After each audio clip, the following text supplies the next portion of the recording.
How is it going, everyone? It's Kate Lemony here, and today we are talking about another game from Outright Games, and this one is Paw Patrol Grand Prix, and honestly, this is probably one of their best games to date. This game looks absolutely phenomenal. The cartoon looks very nice. The graphics look very, very nice. The game itself, everything about it looks very good. Graphically, it's very nice. It's got that cartoon look down, and I really like that. The gameplay itself is pretty fun. It's not the most advanced kart racer game. It's not supposed to be. This is definitely made for a younger audience. However, even in my 20s, I'm still able to pick this up and enjoy it. It's still a fun kart racing game, you know? It's not super slow like Hello Kitty Kart. That game is terribly slow. This game, while the cars definitely are slower, they're not ridiculously slow, you know? They're not as slow as Hello Kitty Kart. They're still pretty fast. You still get to do the drift to get some boost, and if you're hitting the ramps and you're getting all the boosts and everything, you can go pretty fast, especially if you're playing with a character like Sky who has a boost ability, because each character has their own ability, and her ability makes it so whenever she gets 10 dog bones, she gets a even better boost, so she's constantly just boosting throughout the map. And I really like this idea of each racer having their own special ability. I think that's pretty neat. So Chase gets this siren, and the siren will go off, and every car that's in front of him will have to slow down. There's Rex, and he has this dinosaur growl, and whenever that goes off, all the characters will slow down. Rebel is able to throw a gigantic boulder and block the track, and if someone hits it, they'll basically spin out. There's a lot of cool abilities. Each character has their own unique one, and I think that was a very good idea. The cars themselves look really good. They actually used the cars that you would see from the show. So you have Rebel's bulldozer, you know, you have Chase in his cop car, you have Sky in her helicopter, you have Zuma in his boat, and they all look great. All the vehicles look great, and they all drive great too, actually. The driving in this game is really well done. I really enjoyed it.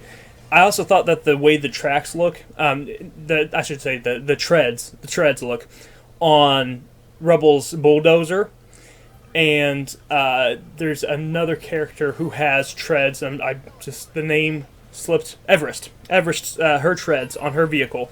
The treads look really good in this game. That was something I noticed. I just wanted to point out the fact that the way the treads move actually look really good. Some games, whenever they put treads in a game, they don't look right. But when the treads are moving on their vehicles, they actually look really good. And that's something I noticed, and I just kind of want to point it out because I thought it was really impressive. This game has a lot of characters to choose from. You have a ton of characters, because not only do you have all the main Paw Patrol characters, but you also even get some of the guest characters that pop up. I already talked about Rex, Everest. You know, you get those characters, and you're able to play as those characters. And the really cool thing is that to unlock everything, you have to go through the adventure mode with every single one of the characters. Adventure mode is like 17 races long. You have to go through 17 races, and you have to go through it with each one of these characters to unlock everything. And basically what you're going for and what you're trying to unlock is just a bunch of cosmetic items to make the vehicles look even cooler. You can unlock gold paint, you can unlock racing paint, you can unlock a tons of different hats, that you can put hats on each one of the characters. You can unlock different boost colors, so the boost that comes out will be blue. You can do bubbles, you can do confetti, there's all sorts of different stuff you can do like that. So there's a lot of customization options, and due to that, there's a lot of replay value in this game, which was a lot of fun and a very nice thing to have. Just, you know, the ability to go through and have the option to unlock all these items by just playing the campaign over and over and over again.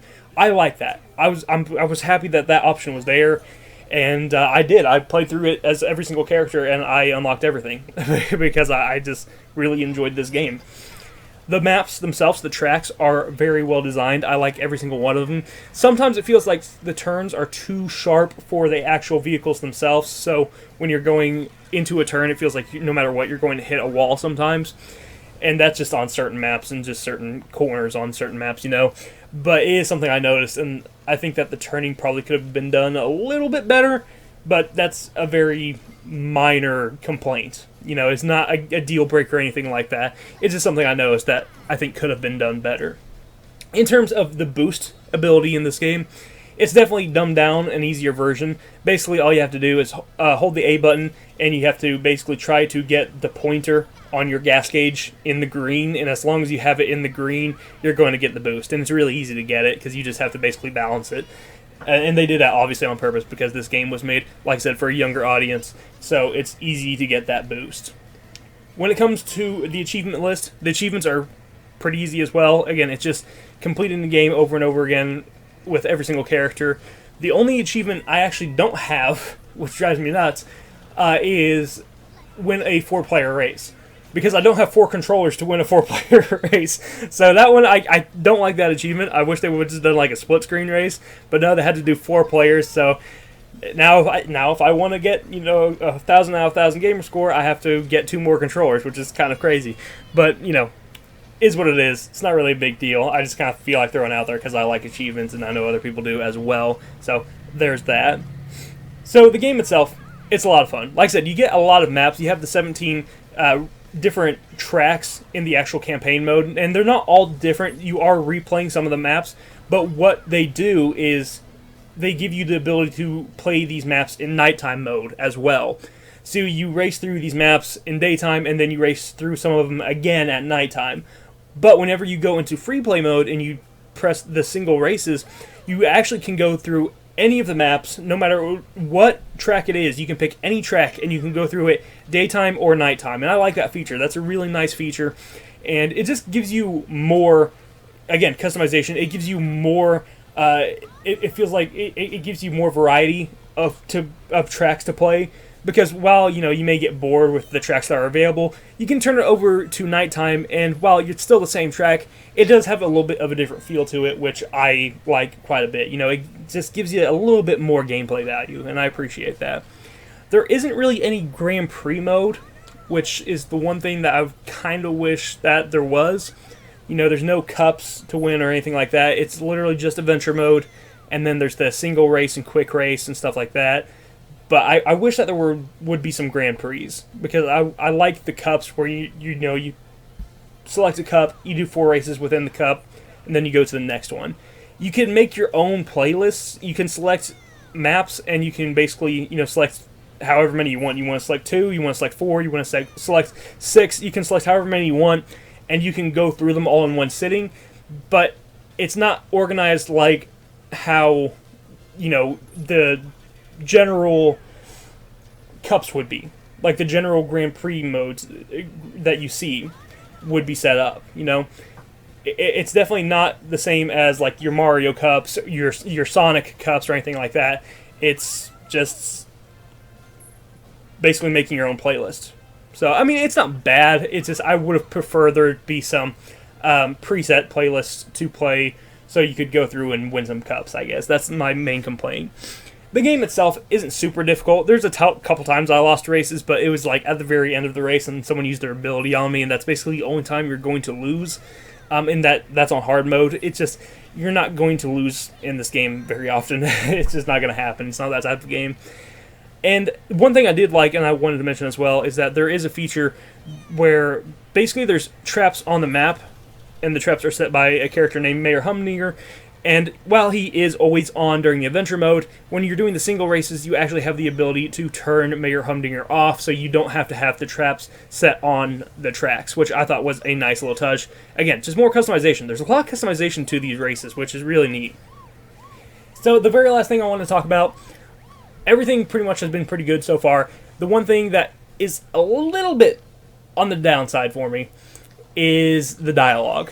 There's just a lot of repeated dialogue over and over and over again. Like, every time you drift, the characters will say something, and they will say the same thing. They didn't give them enough, like, things to say, enough dialogue options, so they just say the same thing over and over and over again after every single drift, you know, or every single boost. It's just the same thing, and you just hear the same dialogue options over and over again. It just makes you wish that they would say something different, but they never do.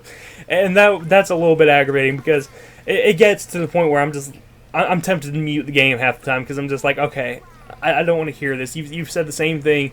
You know, you keep talking about that you were made to slide, you know, around, like, literally, I was playing as Everest, and she kept saying, I was born to slide, I was born to slide, I was born to slide, around every single corner I drifted, and I was losing my mind. I was just like, I'm going to mute this game here in a second, it's driving me nuts. So that's one thing I did not like. They should have had either more dialogue options, or make it so the characters talk way less.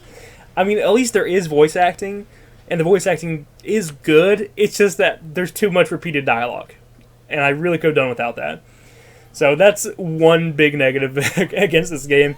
But again, another positive, though, I will say, the music. The music in this game is good. It feels cartoony, but it does feel upbeat, and it feels good for a racing game. So that's another thing I wanted to throw out there. Overall, I enjoyed this game. It's fun. It's silly. It is made for, obviously, a younger audience, but an older audience can enjoy it as well, especially if you just like kart games and you're someone like me who just goes through all the kart games and just plays them because you love kart racing. I think that this is one that you should definitely check out if you are a fan of kart racing games, and I definitely think that you should give it a shot, and if you have kids, maybe give them this game because it's a good starter game as well. It's a good game to start your kids off when it comes to kart racers. So, definitely go check out Paw Patrol Grand Prix. It's a good, and I hope that you enjoy it. Thank you for watching. I'll talk to you next video. You have a great day. Bye-bye.